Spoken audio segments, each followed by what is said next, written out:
আসসালামু আলাইকুম ওয়া রাহমাতুল্লাহি ওয়া বারাকাতুহু। আলহামদুলিল্লাহ, আশা করি আপনারা সকলেই ভালো আছেন।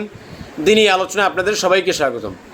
আমাদের এই দিনী আলোচনার আজকের বিষয়বস্তু হবে ঈমানের শাখাগুলো নিয়ে ধারাবাহিক আলোচনা।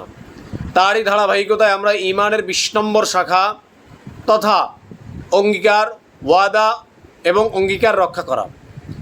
এই ওয়াদা অঙ্গীকার রক্ষা করা এই সম্পর্কে আমরা জানতে গিয়ে জেনেছিলাম যে সাহাবী আনাস ইবনে নদর রাদিয়াল্লাহু তাআলা আনহু তিনি এই ওয়াদা আল্লাহ তাআলার সাথে কৃত ওয়াদা রক্ষার জন্যে এবং দুনিয়ার মধ্যে সাহাবায়ে কেরাম রিদওয়ানুল্লাহি তাআলা আজমাইন তারা মানুষদের সাথে ওয়াদা করেছে যেই ওয়াদাগুলো করেছে এই ওয়াদা রক্ষা করার জন্য তাদের জীবনের পরোয়া করেনি।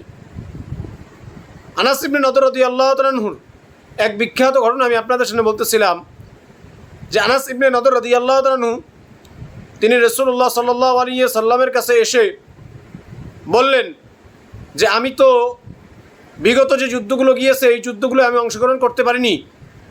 ইয়া রাসূলুল্লাহ, আপনি যদি এরপরে আল্লাহর অনুমতিতে কোনো যুদ্ধে অংশগ্রহণ করেন কাফেরদের বিরুদ্ধে, তাহলে সেই যুদ্ধে আল্লাহ যদি আমাকে তৌফিক দেয়, আমাকে যদি সেই যুদ্ধে উপস্থিত হওয়ার মতো আল্লাহ তাআলা সুযোগ করে দেয়, তাহলে আমার আল্লাহ আমার রব দেখবে আমি সেখানে উপস্থিত হয়ে কি করতে পারি, ইসলামের জন্য নিজের জন্য কি করতে পারি সেটা আল্লাহ তাআলা দেখবে। সুবহানাল্লাহ, কত বড় ঈমানের পাওয়ারের কথা ছিল, কত বড় ঈমানওয়ালা, কত বড় পাওয়ারের কথা।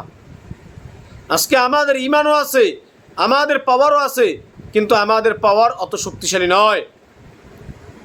আমাদের ঈমানটা টিবিশ টিবিশ করে ফিউজের বাতির মতো। তাই তো আজকে আমরা নিজেরা মুসলমানরা নিজেরা মারামারি করি। আমি কিভাবে আমার আরেক ভাই মুসলমান ভাই তার উপরে বিজয়ী লাভ করব, সেইটা নিয়ে আমরা চিন্তা চেতনা করি, সেইটা নিয়ে আমরা সামনের দিকে আগাই এবং সেই চিন্তা চেতনা নিয়েই আমরা আজকে লড়াই করি। অথচ কাফের মুশরিক বেঈমানদেরকে আমরা কিভাবে পরাজিত করব, তাদেরকে আমরা কিভাবে উচিত শিক্ষা দেব, সেটা নিয়ে আমাদের অত মাথা ঘামাঘামি নেই। এই জন্য আজকে আমরা শক্তিশালী হলেও আমাদেরকে কাফেররা পা দিয়ে তারপরে পাড়াইয়া ধরছে। আজকে আমরা শক্তিশালী হওয়া সত্ত্বেও আমরা কাফেরদের পায়ের নিচে কেমন জানি। তো এই আনাস ইবনে নদর রাদিয়াল্লাহু তাআলা আনহু তিনি রাসূলুল্লাহ সাল্লাল্লাহু আলাইহি ওয়াসাল্লামকে এই কথা যখন বললেন, এর কিছুদিন পরে উহুদের যুদ্ধ সংঘটিত হলো। তো আনাস ইবনে মালিক রাদিয়াল্লাহু তাআলা আনহু তিনি বলতেছেন যে উহুদের যুদ্ধ যখন সংঘটিত হয়েছিল, উহুদের প্রান্তে কি ঘটনা ঘটেছিল আমরা সবাই জানি। কাফেরদের আক্রমণের কারণে এক পর্যায়ে সাহাবায়ে কেরাম রিদওয়ানুল্লাহি তাআলা আজমাইন তারা সবাই ছত্রভঙ্গ হয়ে গিয়েছিল।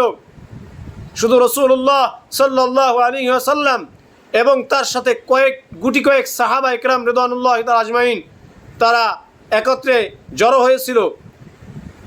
তো ওই উহুদের প্রান্তে যখন সমস্ত সাহাবীরা ছত্রভঙ্গ হয়ে গিয়েছিল, তখন আল্লাহর রাসূল সাল্লাল্লাহু আলাইহি ওয়াসাল্লাম সেখানে দাঁড়িয়ে সেই গুটি কয়েক সাহাবী নিয়ে তিনি বলেছিলেন যে আমি সত্য নবী, আমি মিথ্যা নবী নই, আমি মিথ্যুক নই, আমি আব্দুল মুত্তালিবের সন্তান, আমি কাপুরুষ নই, আমি আব্দুল মুত্তালিবের সন্তান, অর্থাৎ আমি কাপুরুষ নই, আমি যুদ্ধের ময়দান থেকে পালিয়ে যাবার মতো লোক নই।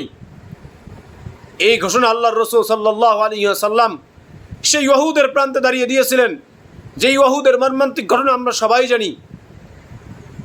সাহাবায়ে কেরাম রিদওয়ানুল্লাহি তাআলা আজমাইনের কিছুটা ভুল না, এটা আপনার একটু বোঝার ভিন্নতার কারণে সেই যে উহুদের প্রান্তে এক কঠিন মর্মান্তিক ঘটনা ঘটেছিল, ওই দিন রাসূলুল্লাহ সাল্লাল্লাহু আলাইহি ওয়াসাল্লাম দাঁড়িয়ে এই ঘোষণা দিয়েছিলেন এবং তার সাথে গুটি কয়েক সাহাবী ছিল, যেই সাহাবীরা রাসূলুল্লাহ সাল্লাল্লাহু আলাইহি ওয়াসাল্লামকে ঢাল হিসেবে ট্যাকেল দিচ্ছিলেন, তাকে প্রোটেক্ট করছিলেন। তো যেই সাহাবীরা রাসূলুল্লাহ সাল্লাল্লাহু আলাইহি ওয়াসাল্লামকে পাহারা দিচ্ছিলেন, ঢাল হিসাবে তাকে হেফাজত করতেছিলেন, আমরা সবাই জানি সেই সাহাবায়ে কেরাম রিদওয়ানুল্লাহি তাআলা আজমাইন সবাই তীরের আঘাতে কি পরিমাণ ঝাঁঝরা হয়ে গিয়েছিল। তারা কাফেরদের তীরের আঘাতে কী পরিমাণে ঝাঁঝরা হয়ে গিয়েছিল রাসূলুল্লাহ সাল্লাল্লাহু আলাইহি ওয়াসাল্লামকে রক্ষা করতে গিয়ে, সেটা আমরা সবাই জানি। তো আনাস ইবনে মালিক রাদিয়াল্লাহু তাআলা বলেন যে আমার চাচা আনাস ইবনে নদর রাদিয়াল্লাহু তাআলা আনহু তার মধ্যে ছিলেন।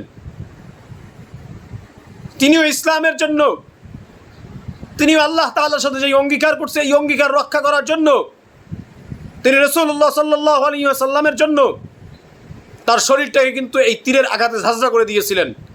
তিনি বুক পেতে দিয়েছিলেন যে আমার রসুলের গায়ে আঘাত হানবে আমি থাকতে, এটা অসম্ভব, এটা হতে দেওয়া যাবে না, এটা আমি হতে দিতে পারি না, এটা কোশ্চিনকালেও হবে না। এই আনাস ইবনে নদর রাদিয়াল্লাহু তাআলা আনহু তিনিও কিন্তু সেই প্রোটেক্ট দেওয়া সাহাবীদের মধ্যে একজন ছিলেন। তার শরীরটাও কিন্তু কাফেরদের তীরের আঘাতে ঝাঁঝরা হয়ে গিয়েছিল। তো তাদের ঈমান দেখেন, তারা রসুলকে প্রোটেক্ট দেওয়ার জন্য, তারা রসুলকে রক্ষা করার জন্য নিজেদের শরীরকে ঝাঁঝরা করে দিয়েছে। আর আজকে আমরা তাদেরই উত্তরসূরি হয়ে, মুসলমান হয়ে, ঈমানওয়ালা হয়ে আমাদের রসুলকে নিয়ে কটূক্তি করে, সেখানে আমরা সামান্য কিছু বলি লোকটা কাজটা ভালো করে নাই, লোকের এই কাজটা ঠিক হয় নাই, সর্বোচ্চ একটু ফেসবুকে লেখালেখি করি আর একটু প্রতিবাদ করি আমরা মিছিল করে, ব্যাস এতটুকুতেই আমরা ক্ষান্ত হয়ে যাই।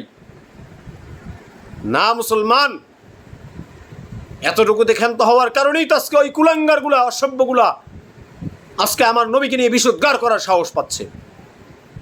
ও মুসলমান, ঈমানকে জাগ্রত করো। আনাস ইবনে নদর রাদিয়াল্লাহু তাআলা আনহু যেভাবে আল্লাহর রাসূল সাল্লাল্লাহু আলাইহি ওয়াসাল্লামকে প্রোটেক্ট দেওয়ার জন্য আল্লাহ তাআলার সাথে কৃত যে ওয়াদা, ঈমানের যে ওয়াদা, সেই ওয়াদা রক্ষার জন্য নিজের জীবনকে যেভাবে ঝাঁঝরা করে দিয়েছে কাফেরদের তীরের আঘাতে, তেমনিভাবে ইসলামের জন্য আমরাও শাহাদাত বরণ করার জন্য এভাবে প্রস্তুত থাকতে হবে।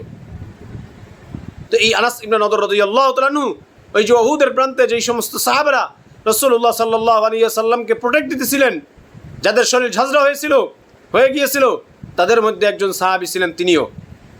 এই আনাস ইবনে নদর রাদিয়াল্লাহু তাআলা তিনিও এভাবে আল্লাহর রসুলকে রক্ষা করতে গিয়ে নিজের শরীরকে ঝাঁঝরা করে দিয়েছেন। তো এই ঝাঁঝরা যখন হয়েছে তখন আনাস ইবনে নদর রাদিয়াল্লাহু তাআলা বলতেছেন, কি বলেন, আল্লাহ যদি তৌফিক দান করেন ইনশাআল্লাহ আগামী পর্বে সেই বিষয়ে বিস্তারিত আলোচনা করব। আল্লাহ পাক রব্বুল আলামিন আমাদের সবাইকে আল্লাহ তাআলার সাথে কৃত ওয়াদা রক্ষা করে এবং দুনিয়ায় মানুষের সাথে যদি ওয়াদা করি, অঙ্গীকার করি, সেই অঙ্গীকার রক্ষা করে ঈমানের এই শাখাটিকে পরিপূর্ণ করার তৌফিক দান করুক, আমিন। ওয়া আখির দাওয়ানা আলহামদুলিল্লাহি রাব্বিল আলামিন। আসসালামু আলাইকুম ওয়া রাহমাতুল্লাহি ওয়া বারাকাতুহু।